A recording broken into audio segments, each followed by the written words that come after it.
Advertencia. La siguiente historia está sacada del fanfic de Wattpad creado por Joel Díaz Espinola, links de su perfil y la historia disponibles en la descripción por respeto a su autor original. Gate, Estados Unidos y el hombre en el castillo, capítulo 10. San Francisco, California, 25 de agosto de 2023 y 1962. Un grupo de rebelión comunista negra se infiltró en uno de los escondites de los voluntarios israelíes y por el segundo equipo de reconocimiento acabaron siendo atrapados. Entre los que atraparon estaban Bell Mallory, Equiano Hampton, Elías y otros 3 miembros de los BCR. Fueron llevados a una habitación cerrada para poder interrogarlos y averiguar todo lo que sabían. Para sorpresa de Bell, entre los hombres que los capturaron también había hombres negros, pero además de negros, blancos y judíos, también se sorprendieron al ver a hispanos, asiáticos y la gran sorpresa fue que todos tenían en sus hombros la bandera estadounidense. Esperaron por 5 minutos hasta que alguien entró para interrogarlos. No les sorprendió que fuera un hombre blanco, pero les pareció extraño que entrara acompañado de un hombre que parecía ser moreno claro. Por lo general ese era el tono de color de los hispanos, por lo que supusieron que era un hispano. Los dos se sentaron y los miraron fijamente, antes de ponerse a hablar. Edgar. Bueno, creo que no hace falta decir que no hicieron lo correcto al entrar en el edificio sin tener una orden. Dijo de forma burlona, pero a los demás no les causó gracia. Edgar. Pero bueno, dejemos las bromas a un lado. ¿Qué trae aquí a un grupo de afroamericanos? El grupo se sorprendió al escuchar aquel término, afroamericano. Se dirigieron a ellos con ese término y no como negros. Ciertamente era un término mucho más cómodo y les hizo sentir que pertenecían a este continente. Edgar. Bueno, me dijeron que son comunistas. ¿Se puede saber qué es lo que planean en hacer al traicionar a los patriotas que los ayudan? Al oír lo que dijo, Elías se puso de pie y comenzó a gritar. Elías. Traicionar. ¿Es que acaso no recuerdas por todo lo que pasó nuestra gente en el pasado?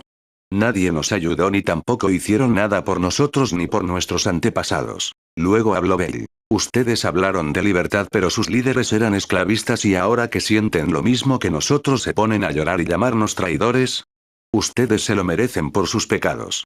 Si no lo crees así, entonces dime de alguien que trató de hacer algo por nosotros. Edgar se quedó sin decir nada ante lo que le decían, pero Jack Shikashe, que estaba a su lado, respondió a Bell. Jack, ¿crees que nadie trató de ayudarlos? ¿Qué hay de mí? Toda la atención se centró en este sujeto. Elías, ¿tú quién te crees que eres?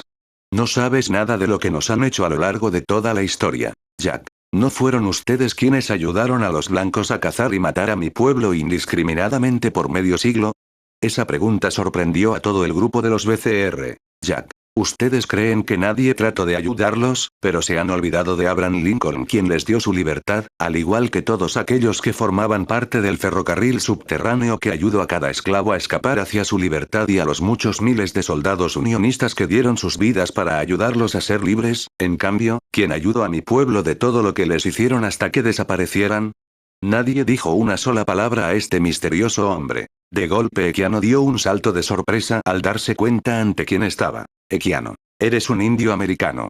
Jack, es aborigen americano. Y sí, lo soy. Bell, Equiano y Elías quedaron estupefactos por esta revelación. Hasta donde se sabía, toda la cultura de los nativos americanos fue aniquilada de la faz de la tierra. Para más lo que él les dijo los dejó sin palabras por un rato, luego prosiguieron a contarles toda la verdad a los BCR y adicionalmente les dijeron cómo terminó la Unión Soviética y cómo el comunismo fue decayendo en la década de los 80.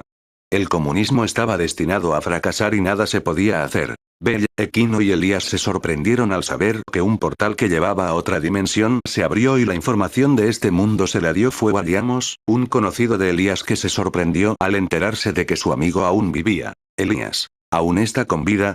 Edgar lo calmó diciéndole. Edgar, no te preocupes, está bajo el cuidado del Amos Jr. De nuestra realidad.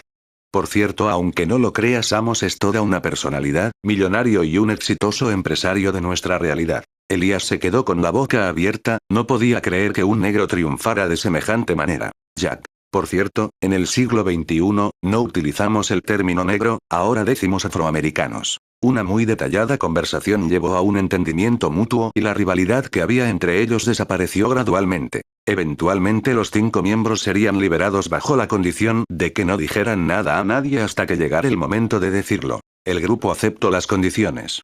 Por desgracia no pudieron convencerlos de que dejaran atrás el comunismo, pero estaban convencidos que si seguían por ese camino en algún momento descubrirían la ineficiencia del comunismo. Cuartel de operaciones. El Colorado, 27 de agosto de 2023 y 1962. Luego de atacar el campo de concentración, llegaron varias personas como refugiados que por supuesto fueron traídos por los voluntarios de las fuerzas israelíes. Los israelíes se dispusieron a estar bajo la custodia de todo judío que rescataron. Resultó que estos judíos estaban complácidos de quedarse con sus salvadores. Las tradiciones judías se habían perdido casi por completo gracias a los nazis, y pensaron que ellos los podrían ayudarlos a recuperar parte de lo que se perdió. Los blancos y negros que quedaron se los dejaron a los americanos, se prepararon muchas chozas improvisadas para ayudar y que tuvieran techo en donde dormir, se les dio colchones, sábanas y almohadas por igual. Los soldados no permitieron que los blancos y los negros durmieran por separado, cada casa tenía espacio para 2 ocupantes, mezclaron parejas entre hombres blancos y negros para que vivieran en el mismo techo. Para las personas de esta dimensión esto era casi inconcebible, se esperaba que alguien iniciara una pelea en algún momento. Personas de 2 colores de piel viviendo bajo el mismo techo. Sería un milagro si es que no se terminaran matando unos a otros. Cierto día uno de los afroamericanos que fueron rescatados del campo de concentración se metió en uno de los cuartos de los soldados americanos. Este era Steve Munro, quien tenía curiosidad de qué cosas tenían estos soldados americanos a disposición en sus hogares o como objetos personales. Notó sobre un estante una caja de cartón, sobre la caja tenía escrito con marcador un nombre, Steven Spielberg. Para él no era nada importante, pero para los de la otra dimensión se trataba de uno de los directores de cine más importantes y famosos de todos los tiempos. Steve tuvo el impulso de abrir la caja y revisar lo que había dentro de ella. Al abrirla encontró varias cajas planas de plástico con pancartas en ellas. Leyó en algunas, Indiana Jones, Parque Jurásico, La Guerra de los Mundos, etc. Entonces sacó una que tenía la imagen de un tiburón en ella y la abrió. Lo que encontró en el interior fue alguna clase de disco, pero no uno de música. Mientras se revisaba el interior de las otras cajas que pudo encontrar, un hombre llegó por detrás de él. Un hombre de ascendencia afroamericana llegó por detrás de Steve. Soldado, veo que encontraste mi colección de películas de Spielberg.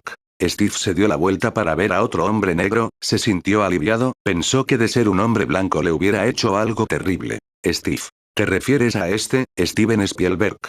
Luego el soldado notó en la mano de Steve una de sus películas y tuvo una idea. Soldado, si quieres ver una de sus películas se las puedo enseñar, y creo saber exactamente cuál mostrársela al público. El soldado le pidió a Steve que para la noche reuniera a todos los que estuvieron cautivos en el campo de concentración para que todos juntos viesen la película que escogió para que la vieran. Así como se lo pidió, Steve se dirigió con sus conocidos y amigos, y al igual que a los otros que fueron rescatados del campo de concentración, todos se reunieron para ver una película que ellos consideraron la ideal para que la viesen. Todos se preguntaban de qué se trataría esta película y si de verdad sería buena. La película escogida fue Amistad. La película empezaba en un barco español de esclavos que se rebeló, luego los esclavos fueron recapturados por los estadounidenses, que luego pasó a que los llevarán a los Estados Unidos para luego decidir qué es lo que harían con ellos. Todos estaban sorprendidos por la calidad y el color de la película, pero eso no fue lo que de verdad los sorprendió.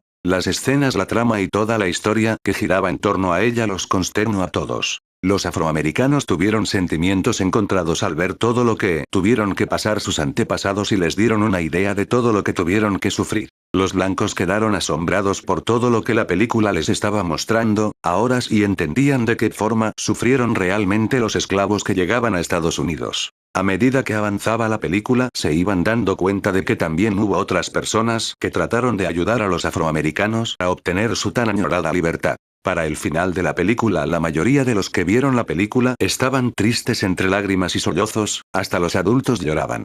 Pareciera que algo se encendió en los corazones de estas personas, algo que indicaba que dentro de poco la segregación iba a acabar. Luego de aquella noche algo cambió, parecía que las diferencias entre los blancos y los negros hubiera empezado a desvanecerse. No parecía un gran avance para la mayoría, pero para los americanos del futuro sí era un avance importante. Algunos se acercaron para pedir que la película volviera a ser colocada, muchos trajeron a niños para que comprendieran la verdad que reflejaba esta película.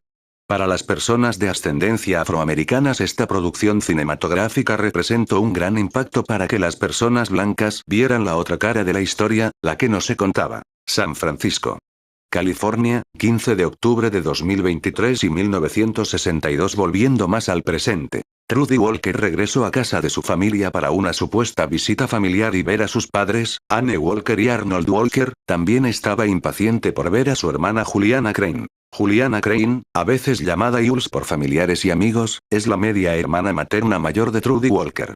Ella es una estadounidense que ha vivido la mayor parte de su vida en los estados del Pacífico como súbdita del Imperio de Japón. Ha vivido feliz y tranquila todos estos años a pesar de la opresión japonesa. Es la hija de Anne Walker y su difunto primer marido, John Crane. También es la media hermana materna mayor de Trudy Walker y la hijastra de Arnold Walker. Cuando se presentó con su hermana, estaba con una actitud diferente a lo usual. Juliana no le dio tanta importancia y decidió disfrutar de la visita de su hermana mientras pudiera.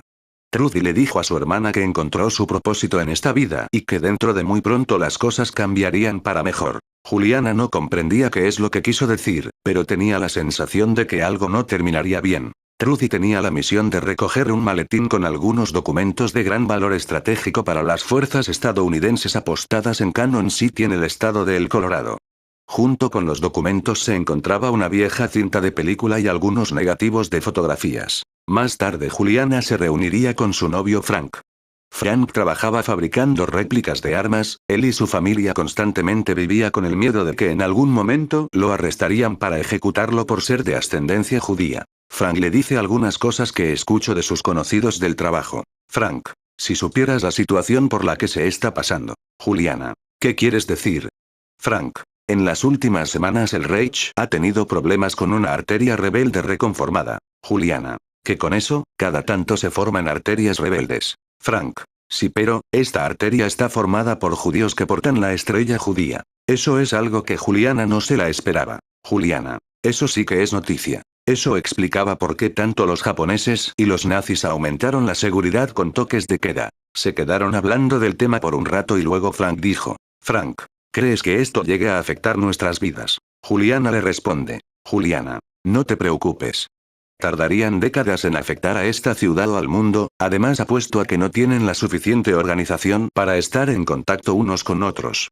Eso tranquilizó un poco a Frank. Frank, recemos para que nuestras vidas sigan siendo tranquilas. Luego de que se despidieran, Juliana regresaba a casa cuando de repente fue detenida por su hermana Trudy. Asustándose por un momento, Juliana pregunta lo que ocurría. Juliana, Trudy, ¿qué pasa? Me diste un susto. Trudy le entrega el maletín y le dice, Trudy, ten, llévatelo.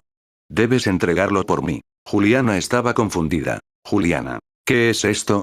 Trudy le afirmó. Trudy, un inicio al camino a la libertad. Dicho esto, Trudy sale huyendo, su hermana Juliana trata de seguirla, pero en cuanto da 2 pasos se escuchan disparos viniendo desde la dirección en donde fue Trudy. Preocupada y temiendo lo peor, Juliana corre hasta llegar a la esquina en donde ve que la policía militar japonesa ha matado a balazos a su hermana. Desde las sombras Juliana es capaz de ver el cuerpo sin vida de Trudy y temiendo ser la siguiente sale huyendo hacia su casa. Unos minutos después, luego de ponerse a salvo, echa un vistazo a lo que hay en el interior del maletín y lo primero que llama su atención es una cinta de película. Coloca la película para ver por qué su hermana murió y al verla acaba teniendo una gran revelación. La cinta mostraba las imágenes de un mundo en donde los alemanes perdían la Segunda Guerra Mundial y los japoneses eran vencidos en el Pacífico. Una sonrisa se formó en su rostro como si algo hubiera tocado su corazón, como si las ganas de luchar por su nación para recuperarla se avivara en ella. Juliana al verlo quedó en estado de shock. De repente su novio Frank llega y encuentra a Juliana viendo una película. Frank se da cuenta de que es esa película, es una película de propaganda antinazi que fue hecha por un hombre llamado el Hombre del Castillo Alto, debido a que no se sabía cuál era su verdadero nombre. Nadie, ni siquiera los oficiales de alto rango, saben su nombre ni su identidad. Frank le sugirió que entregara la película a las autoridades, pero Juliana no le hizo caso. Para ella todo lo que vio en la película era real, no había forma de que tal manifestación de personas pudiera pasar desapercibido por la Gestapo alemana. Al día siguiente, entre las cosas de Trudy, encontró un boleto de autobús con destino a la ciudad de Cannon City. A partir de este punto Juliana tenía que tomar una enorme decisión. Debía hacerle caso a Frank y entregar la película con todo y maletín a las autoridades japonesas. Ella y sus padres se salvarían, pero su hermana moriría en vano. Oh.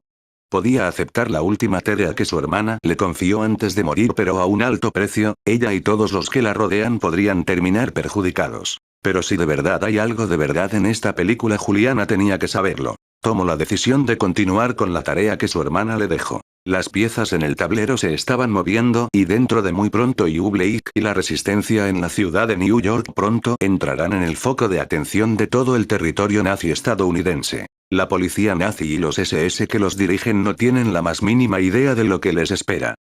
Aquí termina el capítulo del día, esperen al siguiente video para disfrutar de esta versión narrada de la historia, nos vemos.